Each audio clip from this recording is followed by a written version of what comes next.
Amen. Good evening, everyone, and welcome to our All in Night. You can all take your seats and get comfortable. And for those of you who are joining us online, welcome to you as well. And so my name is Kuda, and I am part of Urban Life, and I'm also part of the board of Botshabelo. And so tonight, I'm actually very, very excited because we're doing something different. It's actually our Botshabelo annual general meeting. And so, yeah, let's give it a hand. Let's give it a hand. Let's be excited. And so one of my favorite things about being part of Botshabelo is that we actually make a difference in people's futures. It's not just their present, but it's actually their futures that we're changing. And so I'm really excited for tonight. And we've got a couple of things coming up. We have Craig, who's just going to introduce us into the evening. And then we have Andy, who will be giving us a bit of vision, as well as sharing some amazing stories of what God has been doing through Botshabelo. And we have a guest all the way from Mhlanga, being Richard Mongovin, and he's leading Anthem Church, and I had the privilege of visiting Anthem Church last year, and I got to meet Richard and spend some time with his wife and his many children, and had a good time. Many children, and had a really good time. So Richard, thank you so much for joining us. But before we kick off the evening, we have a short video that we just want to play for you, and then we'll dive right in. Cool.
What a privilege it is to be part of a community of people that add value to our city and to the cities beyond and into our nation. And we've been doing this for over 2 decades now. I think we're nearly closing on 25 years. That God's faithfulness to us as we have grown from just a few people involved in a baby's home to many involved in changing destinies in our nation. My name is Craig, and I get the privilege of leading Urban Life Church as the founding and leading elder. And so I want to welcome you officially tonight and thank you for coming. Really, we do appreciate you and your partnership in the gospel and your partnership in what we as a church and what we as Botshabelo in our social justice. And I think we like to call it generous justice, because we don't just want to do something in a social way, which we do, but we want to do it in a generous way.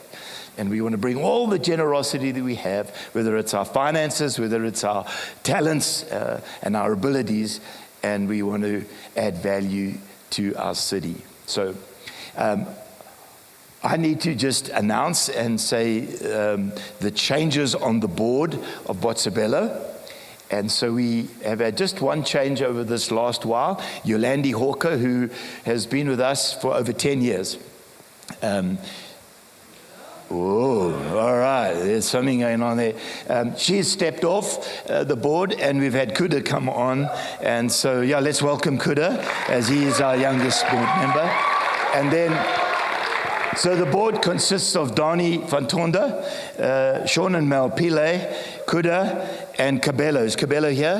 Has he made it yet? I know he may not be here right now, and is maybe battling with traffic. So, but that's the thing. I want you to help me. Won't you help me just honor them and thank them for, as from behalf of the church, we want to thank you for all that you do. You really are great. Thank you for your time, your effort. We do appreciate it. And we are, and those who are wanting to be involved in that, you're welcome. This is part of what we're wanting to see tonight, is that we trust that you would come and partner with us. As we saw in that video, your partnership would change destinies in the years to come. Then I do want to also take a special mention for Donnie, who is our chairman of the board.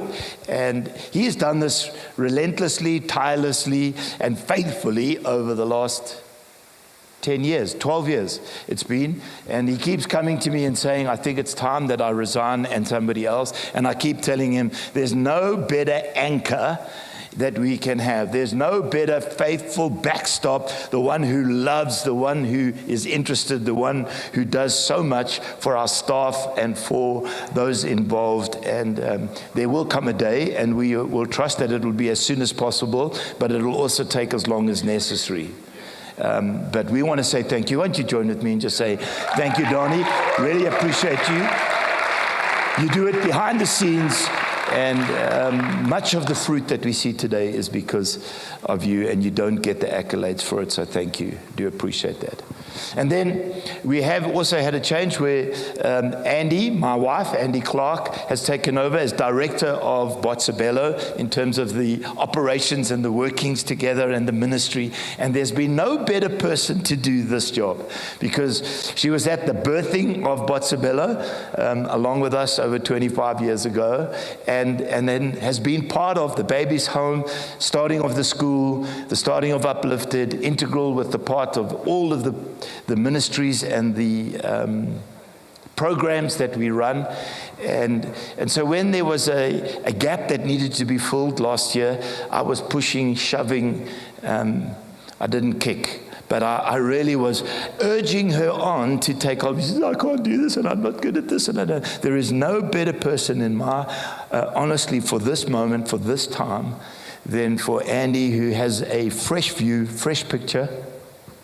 She's bringing in new thinking and understands the history, but also has a deep heart for the future and a vision to change this nation. One child at a time, one lady at a time, one school at a time, one region at a time. And that's what's happening. And there's no better person than to tell us what God's doing and what God's going to do through us than Andy Clark. Won't you welcome her?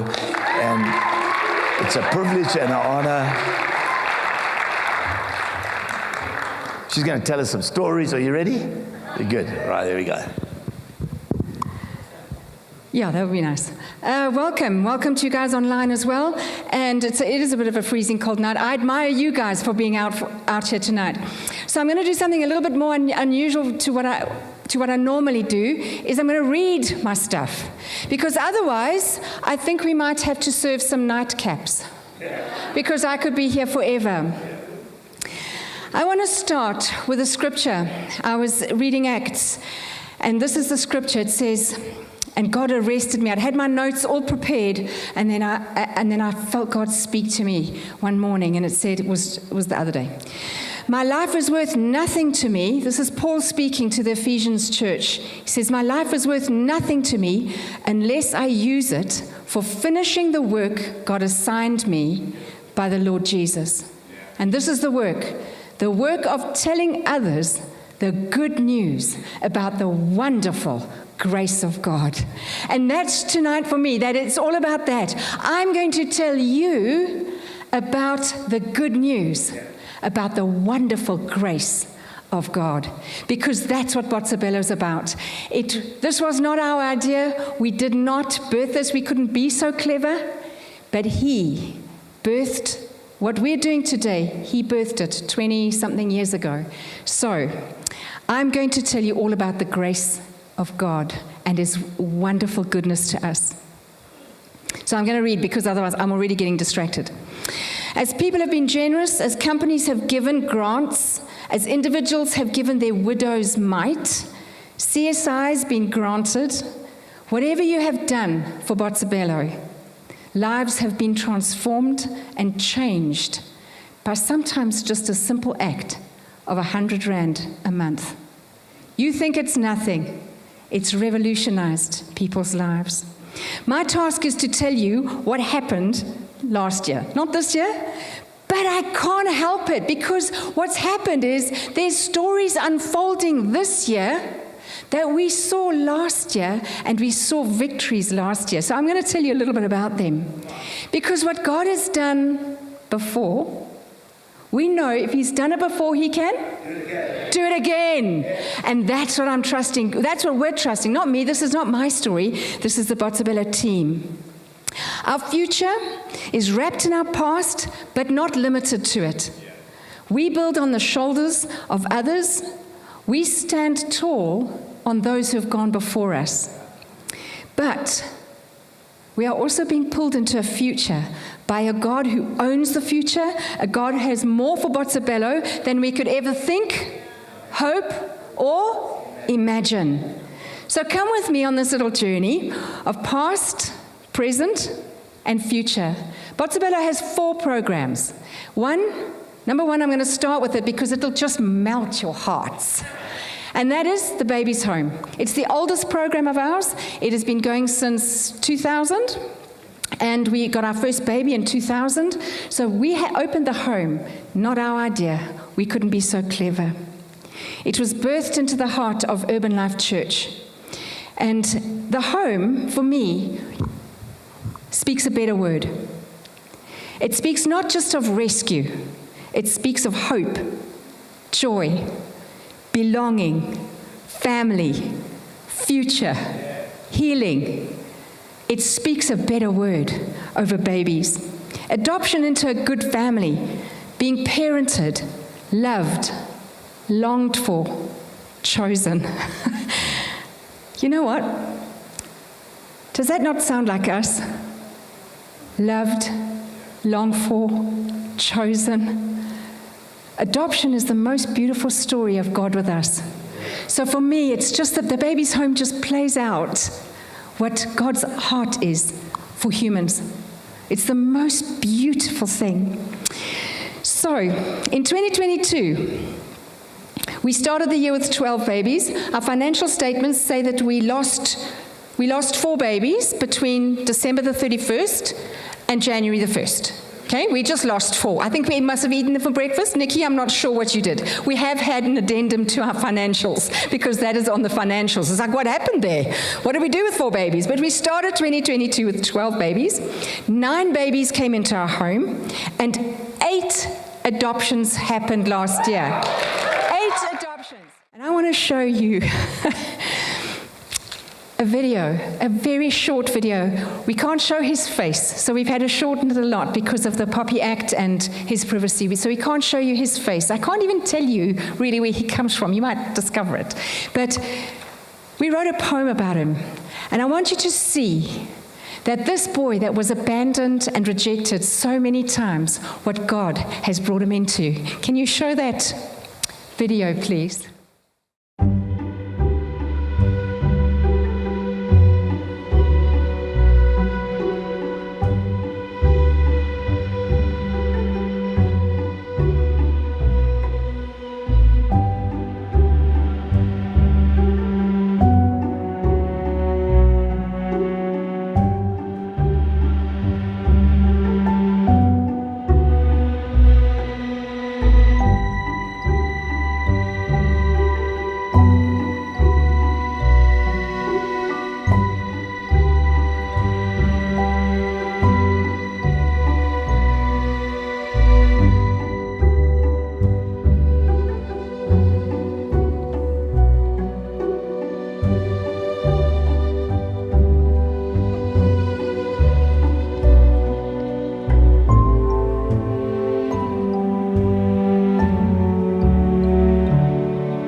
Have you ever?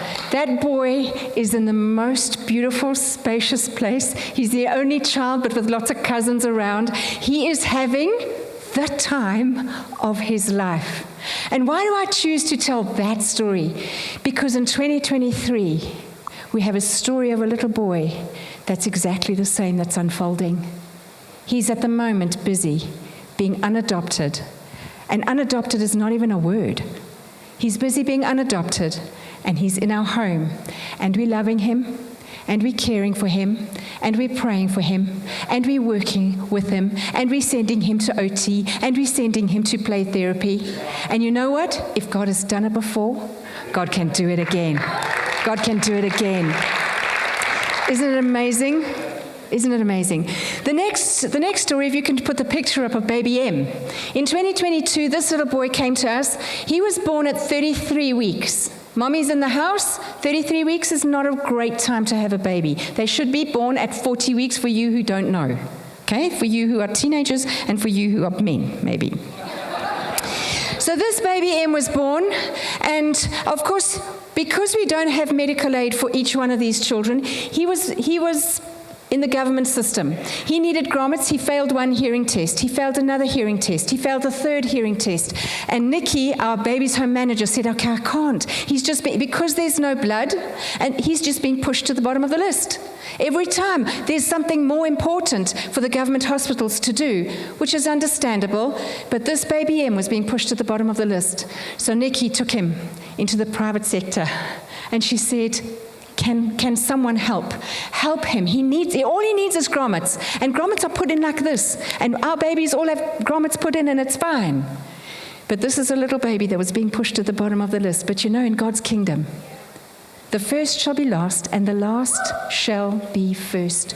Do you know that in 2022, we had doctors that waived their fees completely. We had theatre costs that were waived completely. We had the company that gave us, that supply the grommets, gave them to us for free. And not only that, when he left the hospital, he got given a little blanket and a little blue elephant, I think it was, and he still sleeps with them today. And so that is a story of healing that we can bring, that Botshabelo affords children that come into our home like that. Show the next picture of baby T. This little baby is unfolding. This story is unfolding as we speak. She was born at 28 weeks. She was born at 28 weeks. And she keeps forgetting how to breathe.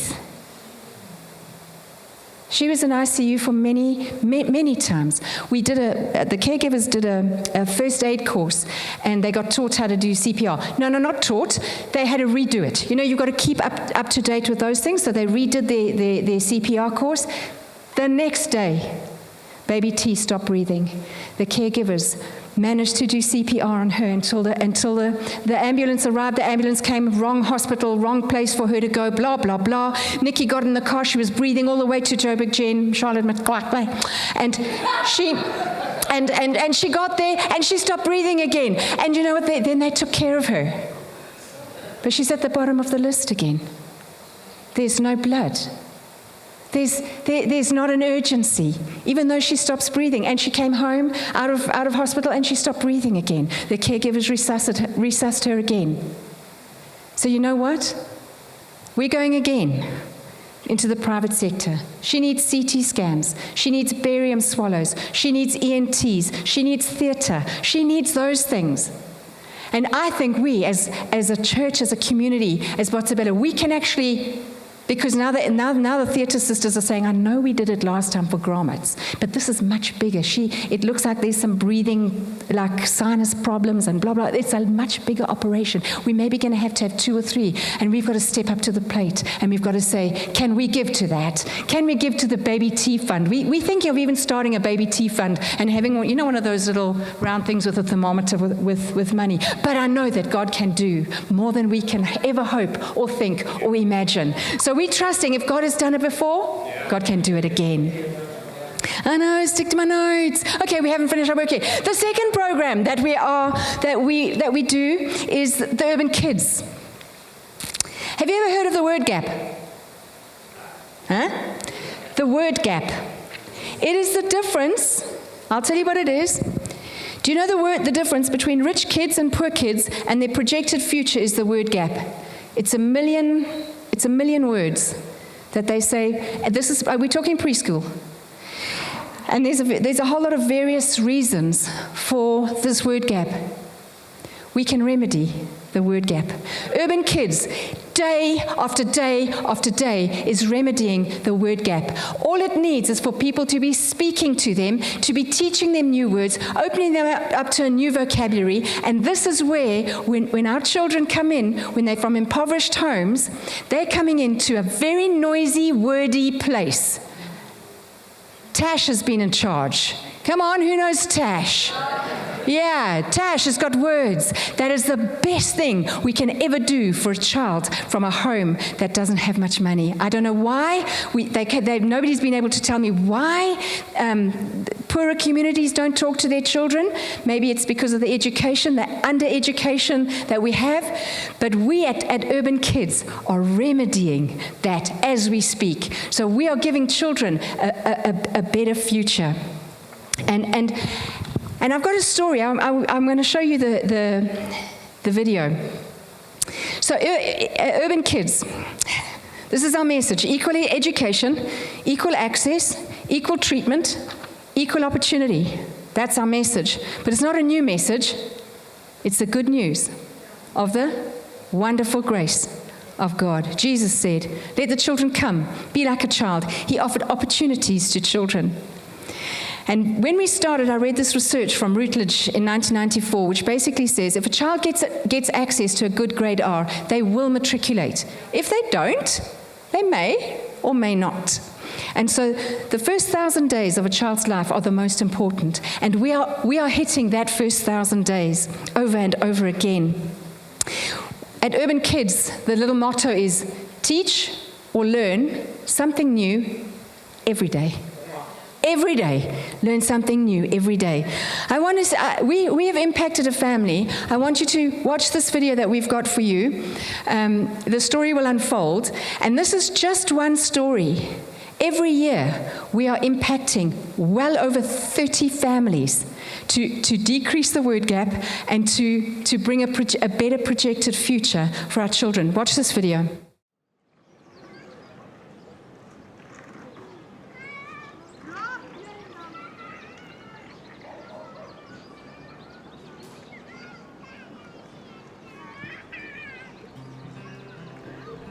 So I met Simpiwe and his mom. His mom used to work in the property that we were staying in.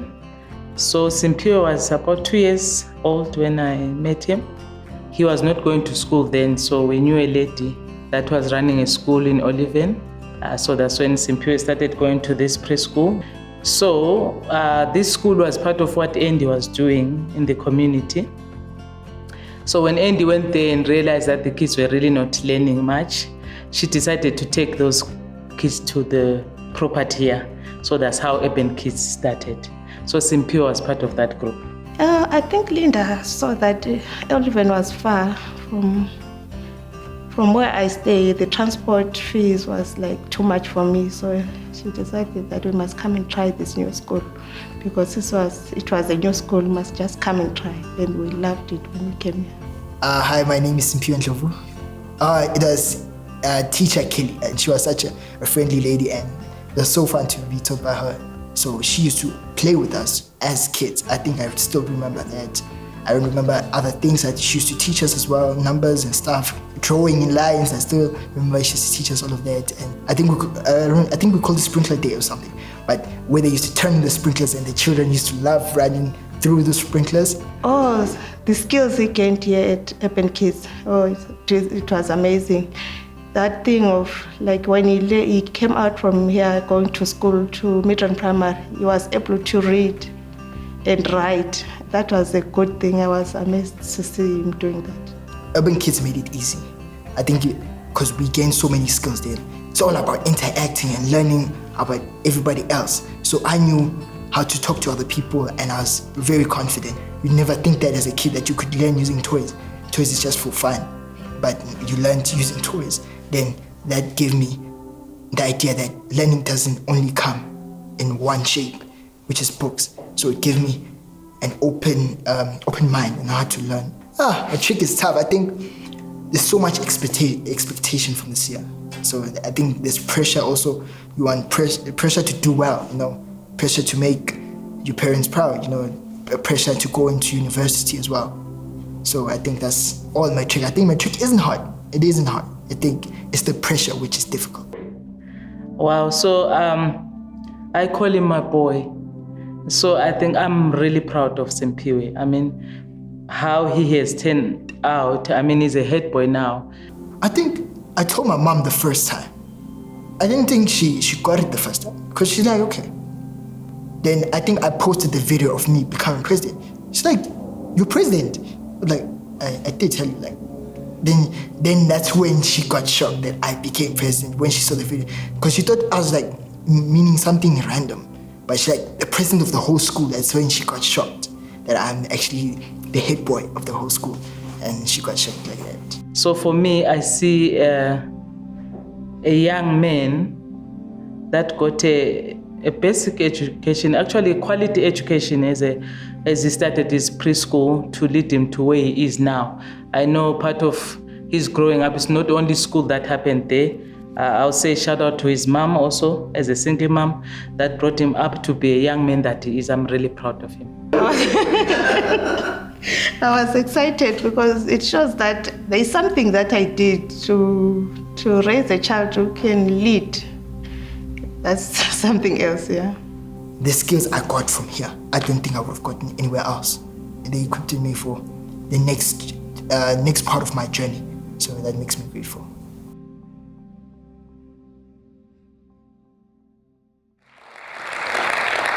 He's our first matric. He's our first matric year that we had. And so from next year, we're going to have urban kids going through matric again and again and again. So families' lives are changed. That's the good news. That's the good news of God's wonderful grace, isn't it? So 98 children in the school in 2022. We had 34 grade Rs. So in 12 years' time, we're going to see those 34 grade Rs as maybe presidents of their school. Isn't it amazing? Then the third program we have is Uplifted. Now I have to stick to my notes because this is probably one of my deepest passions. Don't we all love stories of the underdog who wins? Like Rocky, Slumdog Millionaire, Karate Kid. Have you heard that Botshabelo, through the Uplifted program, is writing the best loser to winner stories ever? You can start throwing some photographs up.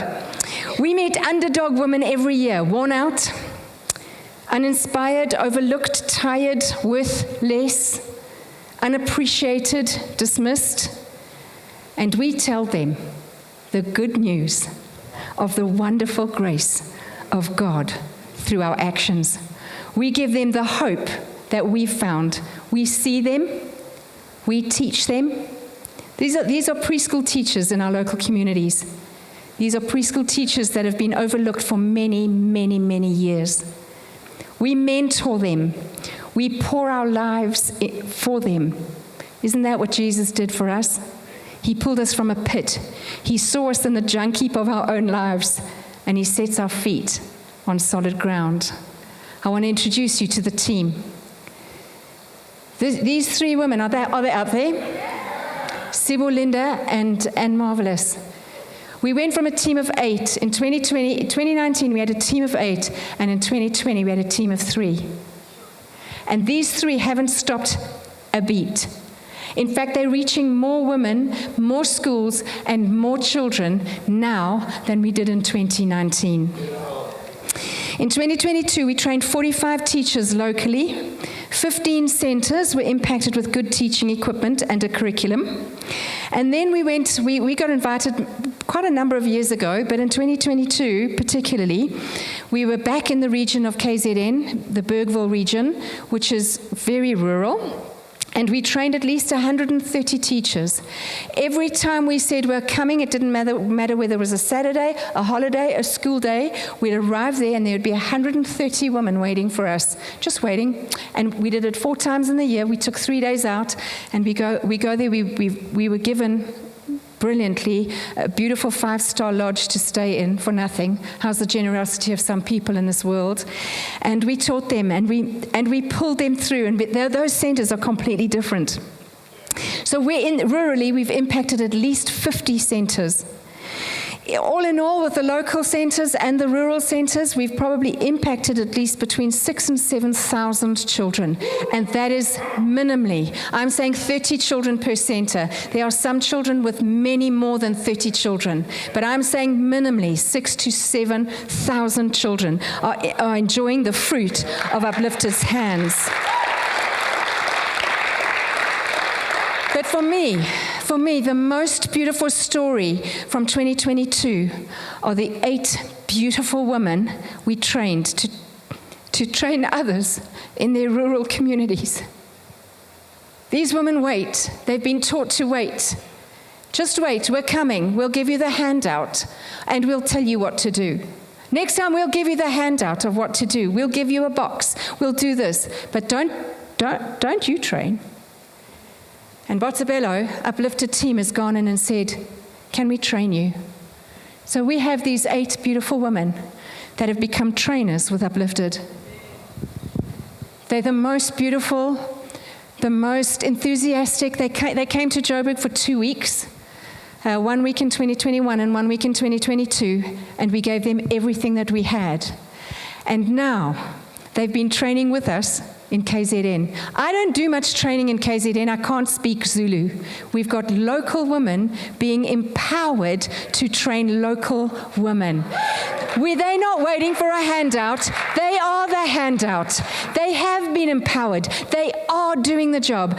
At the end of, after Mandela Day, we've got Mandela Day on the 18th. On the 19th, we traveled down to Escort, which is about an hour away from where we've been training. 200 centers, not women, 200 centers are waiting for us. We've never advertised once. It's just all word of mouth. And you know what? I'm the driver actually. That's what I do. Those 8 ladies are training the Escort ladies to do what they should be doing. And we will find Escort ladies to train Escort ladies to do what we do. We just pour our lives into these women. Isn't that good news? Isn't that good news? Didn't Jesus do that? Jesus empowered some to empower and disciple others, to disciple others, to disciple others, to disciple others. We have to do that. We are the ones that give to these 8 women, and they're going to find 8 women. Each one of them will find 8 women to train and disciple another 8 women. It's good news. Botshabelo partners, can we give to this good news? It costs about 7,000. Somebody's worked it out, about 7,000 rand per trainee that it costs. And the 4th program. And this is our urban closet. Have you got the video? Oh, good. Okay, watch this now. Last part of our tour today is Urban Thrift, and what Urban Thrift is our second-hand store. And if you've been following me or Botshabelo for a while, then you know the story of Alice. And basically what Urban Thrift was birthed to do is act as a middleman for women who have businesses in her community so she can make a living for herself and her family. I have a business, small business. I just want to say thank you for all the people who donating the clothes, furniture, everything. We need cheap prices so we can make money. Hello! I'm good. How are you? Good. Please tell them the story of the time I left my sunglasses in here. And they got sold, guys. Look how cool this jacket is. Oh my word. So this is what I'm talking about. You find some of the coolest things in the store, and that's what I love about it. It's like the second-hand clothing that we keep at Urban Thrift is not like torn and like, you know, holy stuff. Holy, but like holy. That joke, okay, terrible joke. But it's really good quality clothing that you get at a really affordable price. And this is why I love what we do here, because the women that come in here can go out and sell this jacket for what, 200, 300 rand, and you can only imagine the amount of profit that she makes. This is 100 rand. This is 100 rand. It's a size 6. I'm a 4 and a 5. All right, and that is a wrap of our tour. That's the joy in Urban Closet. That is the joy. I bet you never thought that your clothes, your furniture, your excess, your abundance could be instrumental in changing someone's life. Because that's what's happened. In 2022, your abundance, what you gave, what donors gave, what people dropped off in black plastic bags on the back of Bucky's amounted to 425,000. The wheels of Botshabelo were oiled by your giving. Your recycling becomes upcycling, true upcycling. Every cent is poured back into the babies' lives, children's lives, teachers' lives. You can make a difference. All you need to do is clean out your homes and offices and storerooms. Just bring us what we can upcycle. Those things that somebody else will still be proud to own. This is about dignity, not dumping. Go and put it in the dump if it needs to go in the dump. If it can be upcycled to make someone else wearing, I know that someone in our midst has got a very nice jacket on. I said to her, "Did you buy that at Truworths?" "I nearly bought one like that, just a shorter one." She says, "No, I bought this at our," what did you say? The our shop. It's like, no, I put it on and I said, "Does it look good on me? Can I wear it? Can I take it?" I said, "I don't want to hear those stories. Why am I not there to get those bargains?" It's amazing. It's about dignity, not dumping. And Tuli and Mercy and Nonki run that shop, and they run it. It's just beautiful. It's just beautiful. So give us your stuff. So, in conclusion, that's our 4 programs. I think the Botshabelo team, those that are here tonight, deserve a massive round of applause. I really do.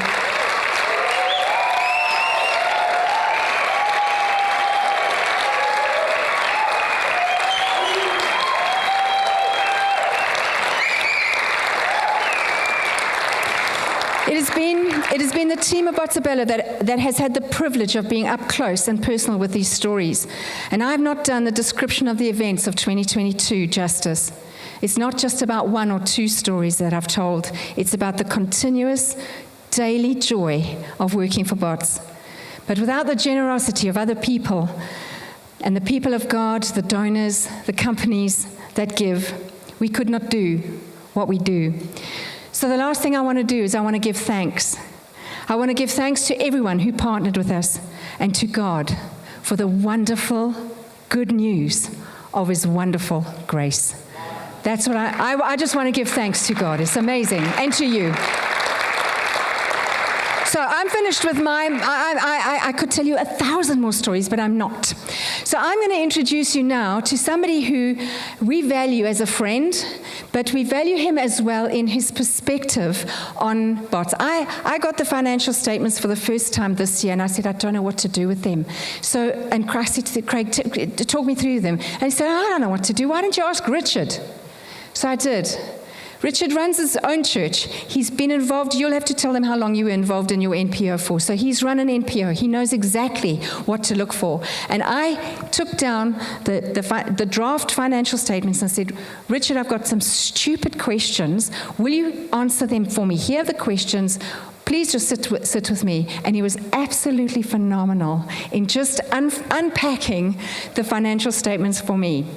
So we asked him to come up and say, could he do the same thing with our financials to all of you? Because you online, you sitting in the room, you have given financially to us. And we are trying to be as the best stewards that we can. And the best person to do that is Rich McGovern. So give him a hand as he comes up. So now all of you now that are accountants, now you can slip into your zone and start. You can get out of the heart thing and come into that real nitty-gritty finance thing. So Rich, enjoy. Don't set me up for failure like that. We're not going to do the whole getting into the accounting thing. I'm going to try and make it make sense to everybody that's not an accountant. But it is a real privilege to be here. I've had a connection to this church community actually for 20 years. So before Jax and I met Craig and Andy, Jax is my wife, we live in Durban, have the privilege of leading a church there. We've got a whole bunch of kids, and it's just a privilege to do what we do. And before we met Craig and Andy, we met Botshabelo. And I'm going to tell a little bit of that story in making sense of the numbers tonight. But I have had the privilege and still do lead 2 nonprofits, and I've had the privilege of leading several nonprofits over the last 20 years. I love this. not the numbers. I love social justice. I love that God doesn't just ask us to do what is right, He also asks us to restore the things that haven't been right. And so actually the money that we talk about, the money that allows some of these things to take place, we've got to look through the lens of not just doing what's right, but also restoring what wasn't. And when we have that lens, we start to see rands and cents a little bit differently. And so, is that all right?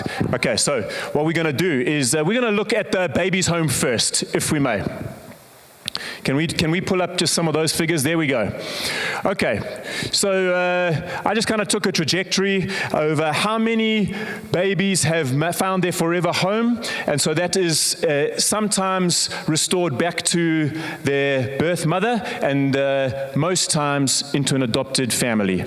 And so as you can see, obviously 2020 was when COVID hit. Things slowed down a little bit, and it has started to increase, and it's amazing that 6 babies have already found that story in the first half of this year. And so if we just go to just what it costs, can we flip over? Do we have what it costs? That's the big cost. Let's go one more. That's what it's cost per child to get to a forever home. Yeah, it's good to get some perspective, right? And so in 2022, it's cost 173,000 rand to get a child into a forever home. That's what the numbers say. This is what they mean. So like the Bible says stuff, but it also means stuff. And sometimes those two things are a little bit different, or we've got to be a bit cleverer to know what it means than just what it says. And so it says it costs 173,000 rand a child. This is what it means. I know of a child who had been in a baby's home. He was given up by his birth mom, then was fostered, proved quite challenging, and so the foster parents gave that child back to the social welfare, then got fostered again, and then the child proved challenging and got given back to to child welfare, then got put back into a home hoping for adoption, and then came into a family when that child was now 6, but having gone through multiple rejections, and within 1 week of that child going into that home, he broke his arm because of malnutrition, jumping on a trampoline. 6 years later, at 12 years of age, he had represented KwaZulu-Natal in 4 different sports, having the fastest time nationally for the 200 meters, athletics. That's what 200 meters, when you run the 200 meters, it's athletics. No, not swimming.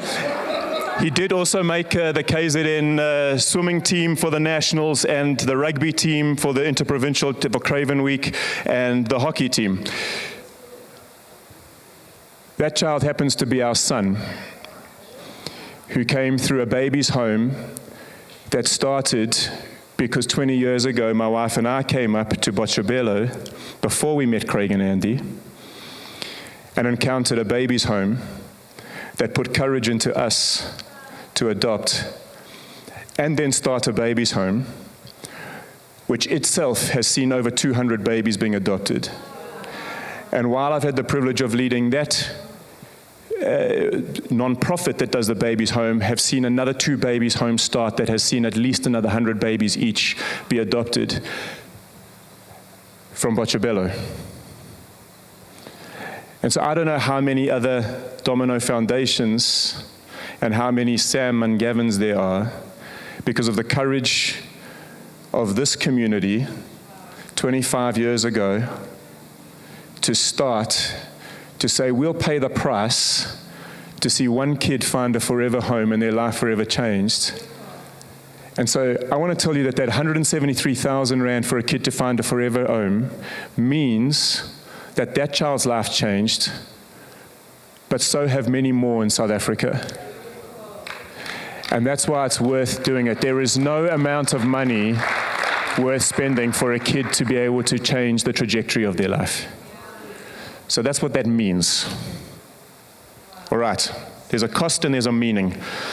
And so that baby's home is just a remarkable story. And sorry, I am going to go backwards and forwards in the way the graphs. If we can just go back to the total costs. Sorry for doing it this way, but I think Botshabelo has done an amazing job at containing costs. If you look over there at the trajectory of where the costs stand and year on year, it's just a remarkable story that you've continued to see the same amount of adoptions or a similar amount of adoptions for a cost that's been contained. And so well done to the team just for the way you have stewarded your finances. We always want good stewardship and we want great outcomes. And so the Baby's Home tells that. All right, urban kids.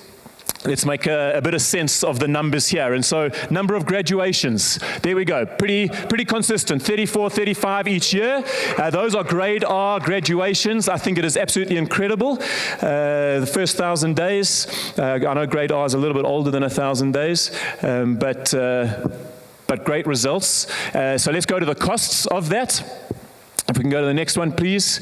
It costs 36,000 in 2022 to get a grade R graduated. Okay? So remember that there are other kids in the school. And so the number has a story to tell. And the number of 36,000 for 34 graduations means this. Was it Simpiwe? There are 34 Simpiwes that are getting added to the system or coming through the system of education that start to become contributing factors in this country, not people that require contributors to help them. And so that 36,000 Rand that goes into getting a grade R graduated is recouped within their first year of work through their taxes. And so we have an option here tonight to say, I don't know that we can pay the 36,000 for a grade R to graduate. Or we can go, wow, we can produce a productive citizen of South Africa that covers that in their first year of taxes on a basic salary, and then has another 43 years or 44 years of work to contribute to this country. Who doesn't want to be a part of that story? That's what the numbers mean. All right, that's what the numbers mean. So 36,000 Rand to get a grade R graduated, and you are graduating 34 or 35 every year, which is just a remarkable story. It's something to invest in, something to be a part of. All right, let's move to uplifted training. How are we going? We all right? Cool. Yeah, that's why you mustn't set me up as the accountant. I'm not. All right, where are we? Uplifted training. So this is the number of practitioners that have been trained. I've chosen to focus on that number. There are many other numbers we could have looked at, but I've chosen to look at that number, and there's a reason for it. And just in case you think we've made a mistake, in 2020, because of COVID, that whole training facilitators got shut down. It got put on hold, and it had to roll over to 2021. All right, so there is a bit of a skewed number set here in 2020. But we all get it. We've got we make allowances for it. But that is the number of educator practitioners that were trained. The reason I've chosen this is we could have gone for the numbers of kids that are impacted by this program. I believe, like Andy and the team have developed, I think if you can get hold of an educator and train one educator who year after year will be equipping 20, 30, 40 children year after year, that is a far better investment than trying to educate 20, 30, 40 children every single year from a cost perspective. And so we have, that's nowhere taking away urban kids, because I think there's a model in that you are modeling as a, you need a, in theological terms, you need a plausible center. You need something that proves that what you're doing is true. and right. And so you've got to have a plausible center. But training all of these ladies, these educators. Let's go to the cost breakdown, please. And so that's what it costs to get an educator equipped. And just in case you're wondering, in 2019, the reason that number is so big, because Andy's probably having a heart attack now, was actually there was a whole bunch of building renovations that, as I looked through the annual financials, there was a whole bunch of building renovations, and I couldn't quite take out the whole chunk of numbers because it would undo a sequence of events that I wasn't prepared to do, pretty much. And so, but the number it works out to pretty much 7,000 Rand to get an educator trained, who year on year, for however many years, for a decade, for 2 decades, will take between 20 and 30 and 40 children and educate them through grade R to become productive SA citizens down the line. If we can get a vision for that, 7,000 Rand to train an educator. It's a no-brainer.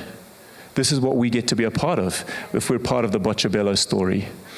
And so the numbers say 7,000. What it means is hundreds of kids per educator coming in to being purpose-filled and purpose-driven contributors within our South African economy and contributing to the life that we get to be a part of in this story here in this nation. Is that all okay? Cool. I've just realized I made a little error. No, I made the error. I didn't put the urban closet results in here because it works on a slightly different model. And so if you want to come and look at the annual financials, I'm pretty sure Andy now, after I have taken her through it, she can answer all your questions. But so just let's look generally. So just go very high level, looking at the generalities of the funding. And so income. If you look across there, I think it tells a remarkable story of how faithful you have been and businesses have been. So even amidst the COVID and 2021 years, which were very challenging years for everybody, but particularly in the non-profit space, and I do speak from experience, I think it is a remarkable story of the continuity of that. There was, for disclosure, there was a change of year end in February 2020 to pull it into a January to December year end, as opposed to a 1 March to 28th of February. And so I have annualized the figures, and so 2020 won't align with the annual financial statements of 2020 because I have annualized it to make it help make sense for us. Is that okay? If you've got any questions, you're welcome to come ask me afterwards.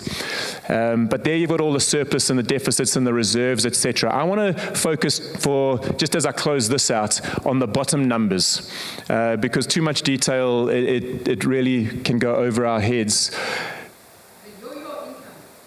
The year-on-year, the overheads. Where year-on-year income?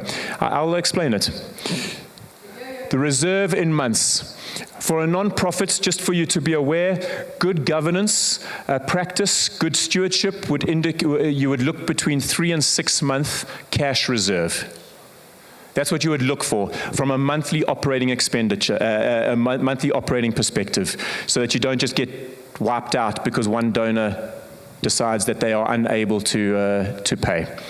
And so Botshabelo, you can see from 2018 through to 2022, have had a really good financial management and stewardship. And so again, well done to Donnie, well done to the board, well done to the team. That tells an incredible story. They are the stories of the children that we get to see and their lives because there is good financial stewardship. And so got to give commendation to the team for that. The overheads, why have I put that in there? So overheads are the things that determine whether your organization stays open or closes. If in a non-profit, if you can keep your overheads covered, you keep your doors open. You may have to scale back on some of your projects, but if you cannot afford your overheads, you close the business or you close the non-profit. And so the overheads there are all sitting around about the 30% mark. And I share that to say Botshabelo is safe. It is highly unlikely that you're going to lose 70% of funding in 1 year. That's effectively the story that it tells, which is why I want to tell you, good stewardship from your finance team have allowed you to reduce your overheads to an extent that even if 70% of your funding were to disappear, Botshabelo still exists. That's what that means. Year-on-year income, I've just put that there if you want a little bit of interest, just to see how the finances have shifted from year to year. And again, as it's navigating through the COVID period and bouncing back from COVID, it just really is a beautiful story that there is stability. It's not necessarily year-on-year exponential increase, but there is stability. And I think that just tells a very, very good story to Botshabelo. Okay, I am done. I'm done. So that's the finances, that's 2022. It's a really positive story. And in the non-profit space, you are going to have years of surplus and deficit. And just to help you understand, a non-profit gets its non-profit status when it has to distribute 75% of its funds in the 12 months post that financial year. And so you can't be accumulating reserves of multiple years or millions. It has to be spent. That's what determines it to be a non-profit. And so these ratios are incredibly healthy. Botshabelo's in good hands. It's doing well. And I want to thank you as somebody that has been inspired by the Botshabelo story, that's not involved day to day in it. You guys are amazing. This community is amazing. Botshabelo has done an incredible work and inspired many other non-profits to do what they do. And so it is far bigger than just Botshabelo. And so you're part of that bigger story. Continue to sow into it. Continue to take that story to your business colleagues, to whoever is able to invest in it. This is a good story to invest in. It is your seed is in good ground with Botshabelo. And so thank you for giving me the privilege of just being able to share some of the numbers and helping you not just tell you what they say, but what they mean. And there we go. I'm done.